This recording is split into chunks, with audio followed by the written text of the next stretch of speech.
Pendant quasiment 10 ans, j'ai pas gagné d'argent avec le tennis, je perdais même de l'argent. Et surtout, ce qui est important pour moi, c'est de trouver du bonheur dans ce que je faisais, tu vois. Je me disais, j'ai pas envie de faire un métier où je suis pas heureux tous les jours, etc.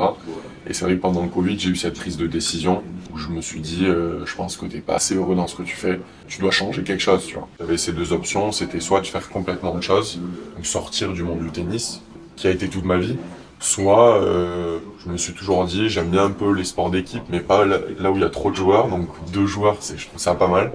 Et j'ai appelé Sadio, qui était mon pote, tu vois, et je lui ai dit, qu'est-ce que t'en penses, quoi? Est-ce que ça te dirait de jouer à plein temps avec moi, tu vois? Et c'est vrai que ça l'a tenté, tu vois, même si lui, pour le coup, adorait sa carrière de Sam, tu vois. Ça a été difficile au début parce qu'on a commencé pendant la période de Covid.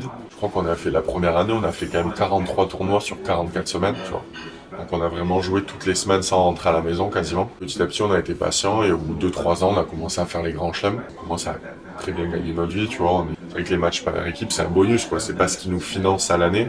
C'est une satisfaction tu vois de se dire que il y a encore 2-3 ans on gagnait pas notre vie et que maintenant on gagne très bien notre vie. C'est ça qui est fou au tennis, quelques résultats et tu peux passer d'un endroit où tu rembourses tes frais à un endroit où tu gagnes de l'argent tu vois. Donc c'est ça qui est fou et je pense que faut toujours essayer d'y croire, essayer de trouver les moyens pour arriver à son objectif quoi, tu vois.